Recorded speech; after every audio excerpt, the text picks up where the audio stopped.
Hi everybody, welcome to Advertising Week Europe 2021. In this session hosted by myself, David Barker from Samba TV, we're going to be looking at smart TV data, how it powers modern measurement and what effect it can have on addressable advertising. So before I introduce the panel today, the context of this is what we're seeing is that consumers are shifting from linear TV to digital channels more than ever before. And this is having an effect on how advertisers are having to adapt their strategies in order to reach these ever more elusive audiences.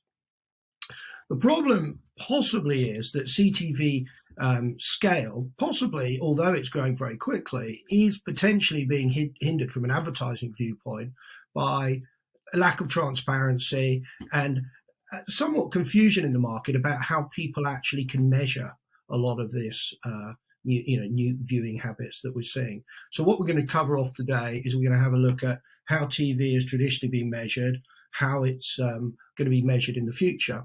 And I've got three industry experts joining us today in no particular order. We've got Martin Bentley, who is the European boss of the AudienceProject. We got Martin O'Boyle from the agency side, who used to be a publicist for many years and is now running his own consulting business. And then we have Richard Dunmore, who's the president of MediaIQ. So maybe over to you guys first. Martin Bentley, do you want to give a quick intro to yourself and what the AudienceProject do? Yeah, sure. Actually, UK lead. I don't think my boss will be too busy. Okay. Did I just promote you? But no worries. Yeah, so I'm UK lead for AudienceProject. We're a research and technology company, mainly measuring audiences across various media platforms. And you work with brands and agencies? Yep. It's primarily brand led at the moment, but yeah, absolutely both. Great. Martin, how about you? Hi. Well, as you introed me, I am a independent strategic consultant. And my background is media agencies, where I've worked for over 20 years in media agencies, most recently in Publicis Media, where I was MD of Partnerships and Advanced Advertising. This year I founded MGO Consulting, and I'm currently working with media owners, ad tech companies and media agencies in business development strategy. Great. And I've obviously known you for a while, and you were always the person that we went to at Publicis as the sort of the expert on all things future to do with TV. So hopefully you can give us some good insights. Fingers crossed. It's I started as a TV buyer, moved into digital. TV's at the heart of everything that I do. So I'm a big believer in TV and broadcast media and the digitalization of it. Great. And Richard, introduce yourself a little bit about MediaIQ. Yeah, MIQ, as I should call it. I'm showing my age there. That's all right. It was MediaIQ before. The CMO will kill me if I still call it. Yeah. MediaIQ. Nice to see everybody. And I'm not going to try and promote myself in real time on the intro. So, president of MIQ. We're a programmatic specialist. We've been around this is our 11th year of operation. So we sort of started when programmatic started to take off around 2010. We operate all around the world. We're super curious about the TV space intersecting with all things programmatic. So excited to talk about this. We partner with Samba, really interested in the ACR data that Samba provides, and really interested in how the market's moving forward. So looking forward to discussing it. Great. All right. Well, thanks guys for joining. So let's get into it. So I didn't want to spend too much time today saying, hey, guess what? During the pandemic, people are watching different types of TV. They're looking at a lot more SVOD services, AVOD services, etc. So let's assume we're all on the same page on that. Maybe we could kick off by just touching on how's TV traditionally been measured? And in light of the fact that we're seeing these trends towards new ways of consuming TV, are the old systems fit for purpose moving forward? Are they adapting with the times? Are there some new ways of measuring TV? And obviously the whole context of the question is, how important is measurement to advertisers when they're being asked to look at something that's new, nascent, and something they haven't had a lot of experience with before? So maybe over to Martin O'Boyle to start with. how do brands see this, and how do agencies view measurement in the sort of new TV world? I think all brands and agencies see measurement as extremely important, but they are also grappling with the change in the consumer behaviour and the data sources that they currently have today, and how they are fit for purpose for the future, or as I believe, not really fit for purpose today. So if we talk from a UK point of view, it's really predicated on BARB data, which is panel-based household data, 5,200 homes, which is a fantastic way of measuring linear TV and has worked really well for many, many years. The reality, though, is it's quite restrictive. It doesn't really measure broadcast video even in the way that we would like it. So the reality is that media owners trade linear TV based off BARB data, but they don't trade their broadcast video off that BARB data. So immediately we have a disconnect there.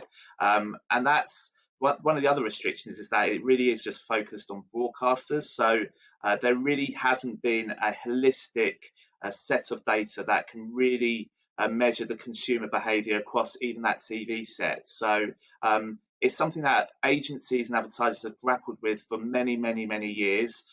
It's still not possible to get a holistic view of the reach achieved over a TV screen. So agencies have had to employ modeling methods to do that, connect data. But the reality is some of the data that's existent today, so on broadcast of VOD and BARB, for example, the impressions and the panel-based data, they're not easily modelled. So I believe there is a gap within that, and it's something that agencies are grappling with. But also they recognise that it's something that needs to be solved soon. It's more difficult to solve it, I would say. Okay, and so leading into Martin Bentley, I mean, you guys are right in this measurement space. So what's your view, and how do you see it being fixed? Yeah, I mean, the existence of the sort of North Star principles by the WFA says it all. You know, the brands are saying, you guys as an industry, please sort it out. I think, you know, the TV gold standard, if you like, in the UK, which is BARB, is what it is. It has some gaps for digital, but we're not trying to change that as a measurement company. We kind of run online panels, but we can fuse with the BARB data.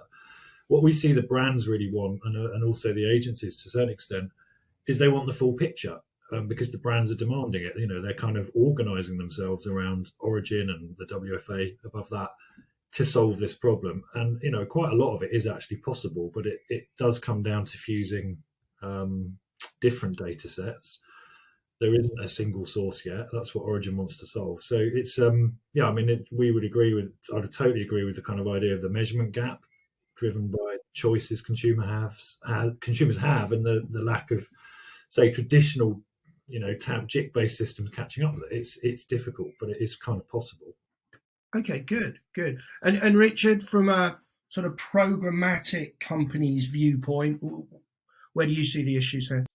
Yeah, I mean, for me, I think it starts with the consumer, and any measurement system is only as useful as accurately capturing what consumers are doing in a way that is appropriate to how the market, how technology has evolved, and ultimately what consumers are doing. And a lot of that has been accelerated in the last 12 months in a unique environment. For me, what I'm curious about, and I would love to see from a measurement perspective, and I'm sure brands even more so, is how do we capture the true universe of big screen consumption? You think of the number of apps that are preloaded on, you know, 4K TVs, the most advanced smart TVs now, many of which are now proliferating around advanced economies, and will continue to do so. The way that we cut cords and the way we consume content in different ways now, how that's become addressable is really exciting.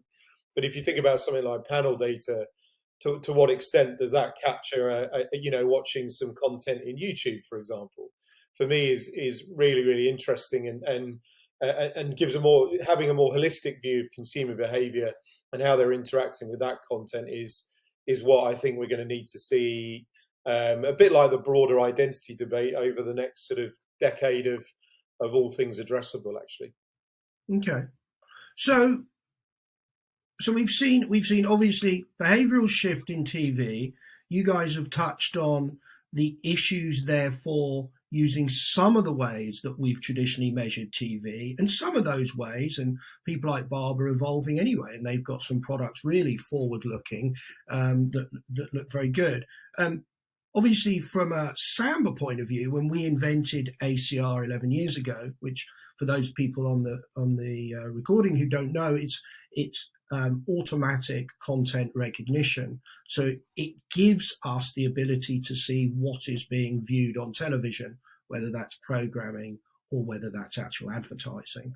Do you think ACR has, because it's obviously been so successful in the US, what's its future in Europe and around the world? And what do you think that advertisers can get from ACR, which possibly they're not getting today? Maybe that I should target with that question first of all to Richard, because you guys work with us, in a number of markets. What are the benefits you see?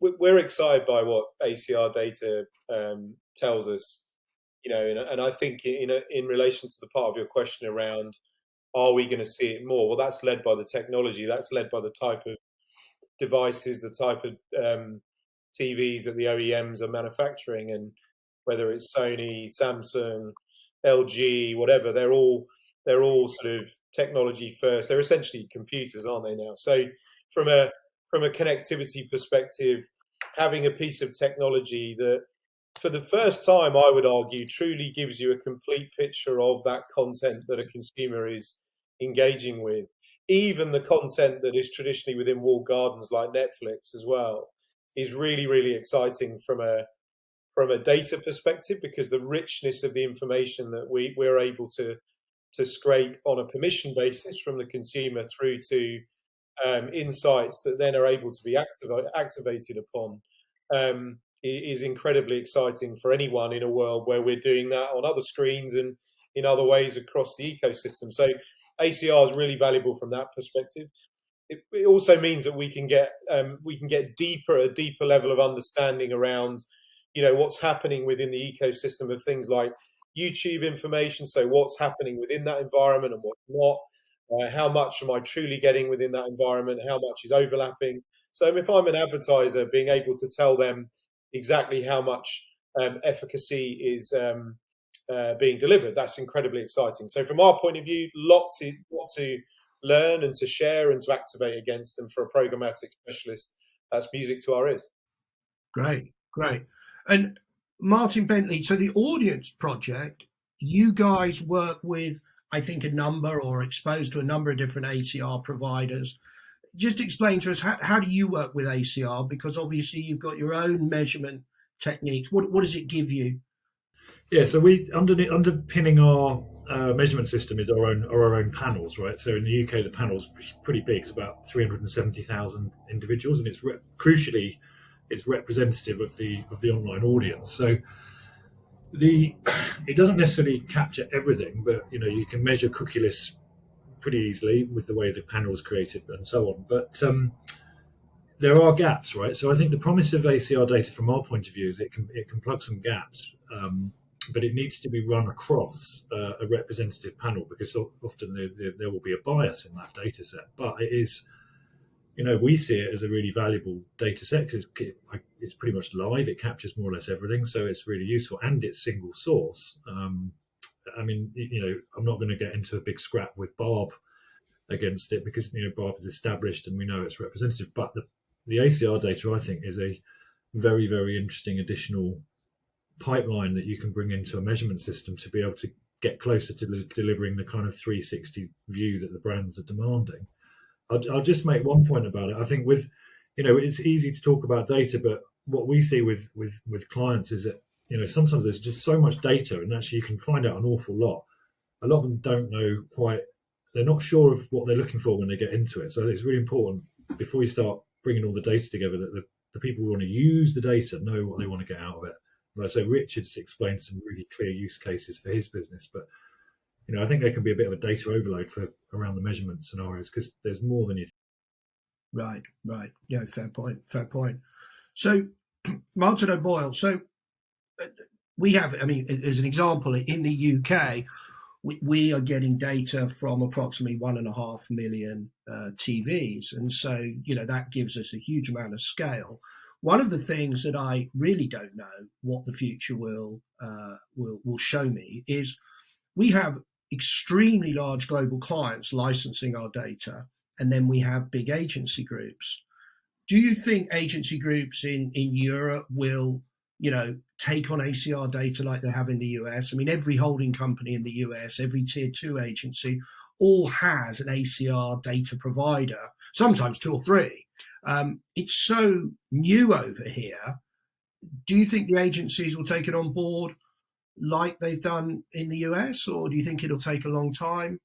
How do you think it'll develop? I don't think it'll be an overnight thing. I don't think that agencies will just open the doors immediately. I think there'll be some potential trepidation within that, because the reality is that the models that exist, particularly in the UK, are still predicated on the established industry data. And as you've mentioned, there are initiatives to drive that forward. However, I've seen in my previous role that we've worked with some ACR data to find extra insights, and clients who have partaken in those insights have really, really valued those insights as well. So it's a really simple challenge, really, for a lot of agencies. What is the complete reach of my video campaign? Now, ACR data can go a long way to help get a view on that. As I've mentioned, and as Martin's mentioned, there's modelling techniques that can be used to help plug that gap. But ACR data can give us some direction as to whether those modelled numbers actually are accurate, are in the right direction, or are they just pipe dreams. What we do know is that consumers are spending a huge amount of time not watching TV in the traditional way. They're partaking through apps. They're looking at SVOD, which is a huge threat once again for traditional broadcasters, and also for advertisers who are reliant on the broadcast medium to build their brand awareness. So it's really important that we're able to, that as agencies, they're able to measure that, understand what that impact is. I see there's a number of different uses. I think you've got the inevitable use of insight of how many people are actually watching that TV screen. That I think there is a measurement use case that needs to be developed, and I haven't seen anyone really using that yet. But also, I think there's a use case where simple targeting of people who don't watch much linear through the more digital channels, that makes perfect sense. And actually, if we're looking from a planning and strategy point of view, as TV and linear TV declines, it's becoming more and more important to find those pockets of consumers where they are watching. So we know a lot of them are watching SVOD, and we know a lot of them aren't seeing as many ads as before. Therefore, it's vitally important to find out where they are watching ads so we can communicate to them in those environments. And I see ACR data, smart TV data, as being a big key to unlocking that. I think what is needed to sort of drive us to a sort of more true addressable world, which I think everyone is likely to agree that within the next 5 to 10 years, we're going to be predominantly addressable within that TV arena. We need big, robust data sets that allow us to target and ultimately measure in that environment. So in answer to your question, probably not an overnight success, but I do think within the next, I wouldn't be surprised within the next 2 to 3 years to see agency groups coming on board in a big way.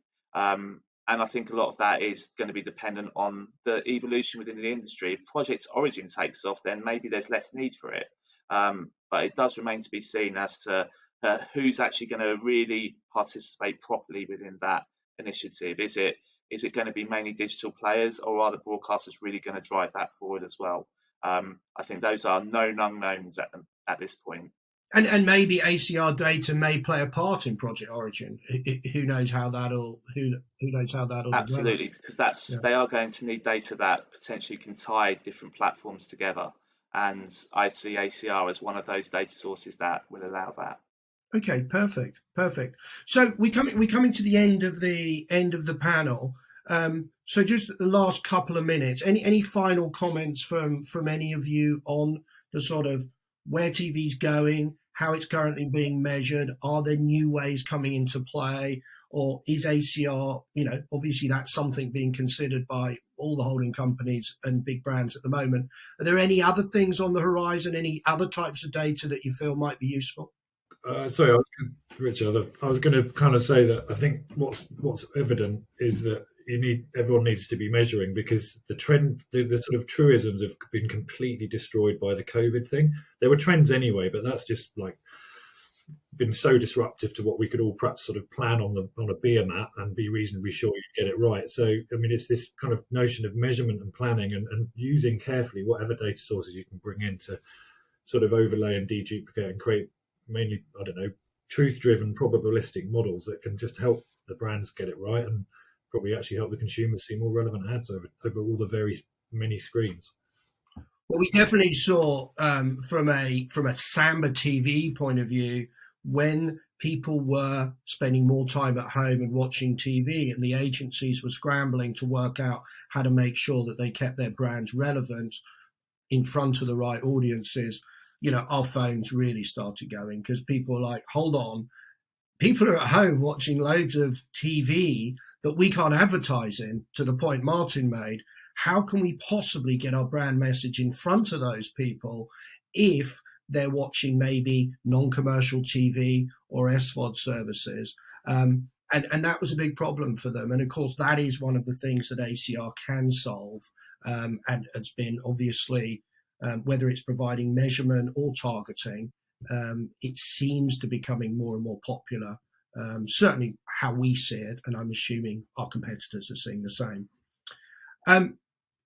So we're into the last minute, so I just want a little bit of housekeeping, just to say to anybody watching this, we're going to now wrap up, but there'll be 5 minutes at the end where we'll do a live Q&A with the three panelists that are here now and myself. So it's just for me to say thank you. Thank you to Advertising Week Europe for letting us host this panel. Hopefully you found it interesting. And as I say, if anyone's got any questions, we'll be live for questions straight after this session. Thank you. Thank you very much to everybody for joining me. Thank you.